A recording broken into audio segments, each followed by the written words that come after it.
TSPSC పేపర్ల లీకేజీల వ్యవహారాన్ని కాంగ్రెస్ ప్రభుత్వం తీవ్రంగా పరిగణిస్తుందని ముఖ్యమంత్రి రేవంత్ రెడ్డి తెలిపారు. దీనిపై హైకోర్టు సిట్టింగ్ జడ్జితో విచారణ జరపాలన్నది తమ ప్రభుత్వ వైఖరి అన్నారు. ఈ మేరకు హైకోర్టులో అఫిడవిట్ దాఖలు చేస్తామన్నారు.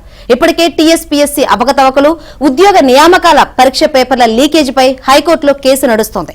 గత ప్రభుత్వం ఈ కేసు విచారణ సందర్భంగా వాదిస్తూ దీనిపై ప్రత్యేక దర్యాప్తు బృందాన్ని ఏర్పాటు చేశామని, పలువురిని అరెస్టు కూడా చేశామని, ఆ కేసు ఇంకా విచారణలోనే ఉంది.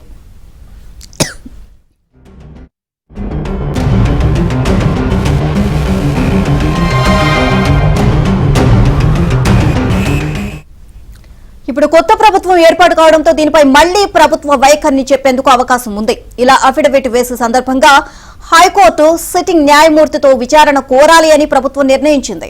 ఇదే విషయాన్ని ముఖ్యమంత్రి రేవంత్ రెడ్డి చెప్పారు.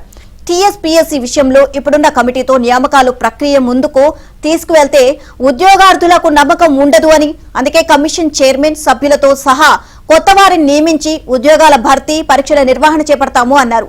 మంత్రులతో చర్చించి అన్ని శాఖలపై శ్వేతపత్రాలు విడుదల చేయిస్తామని తెలియజేశారు.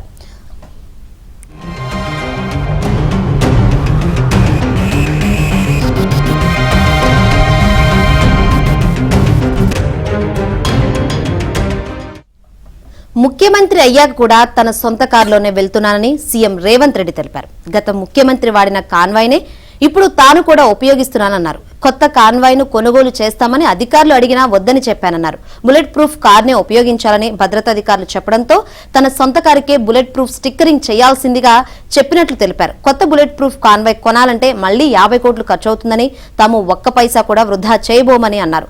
అసలు గతం నుంచి ఉన్న కాన్వాయ్లోని కార్ల సంఖ్యను కూడా తగ్గించాలని నిర్ణయించానన్నారు. ఇటీవల సీఎం అయ్యాక ఢిల్లీ వెళ్తే అక్కడ తెలంగాణ భవన్ నుంచి భోజనం వచ్చిందని, ఇంట్లోని వంట మనిషి చెప్పడంతో అతన్ని పని మానేయాల్సి వస్తుందని హెచ్చరించానన్నారు. తాను తన సొంత భోజనమే తింటానని, అతడే వంట చేయాలని, ప్రోటోకాల్ వద్దని అన్నారు.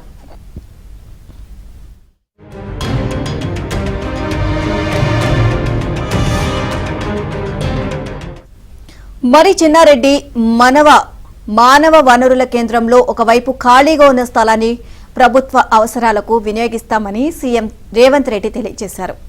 అక్కడ ఖాళీగా ఉన్న 1.5 ఎకరాల స్థలంలో అతిథి భవనం లాంటిది నిర్మిస్తాము అన్నారు. మంత్రివర్గంలోని సభ్యులకు, ఐఏఎస్, ఐపీఎస్లకు వారి కుటుంబ సభ్యులతో కలిసి లంచ్, డిన్నర్ లాంటివి ఇచ్చేందుకు అదే సమయంలో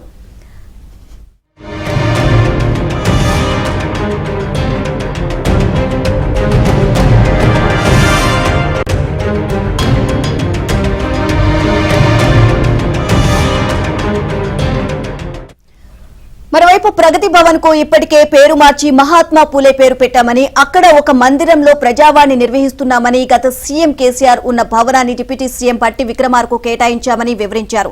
ఇంకా అక్కడ ఇంకో భవనం, మరో 2 పాత భవనాలు కూడా ఉన్నాయి అన్నారు. ఒక భవనాన్ని సీఎం క్యాంప్ కార్యాలయంగా ఉపయోగిస్తామని, 2 పాత భవనాల్లో ఒకదానిలో గతంలో సీఎం వైఎస్ రాజశేఖర రెడ్డి, ఆ తర్వాత ముఖ్యమంత్రులు ఉండేవారని, దానిని ఇప్పుడు ఒక మంత్రికి కేటాయించడమో, ఎవరైనా అతిథులు వస్తే ఉండేందుకు గెస్ట్ హౌస్ గా ఉపయోగించడమో చేస్తాము అన్నారు.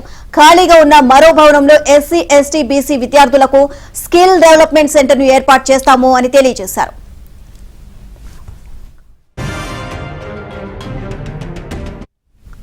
మరోవైపు ప్రస్తుతం ఉన్న శాసనసభ భవనాలను సమర్థవంతంగా వినియోగించుకుంటామని, పాత అసెంబ్లీ బిల్డింగ్ లో కౌన్సిల్ సమావేశాలు, ప్రస్తుతం అసెంబ్లీ భవనంలోనే శాసనసభను నిర్వహిస్తామని తెలిపారు.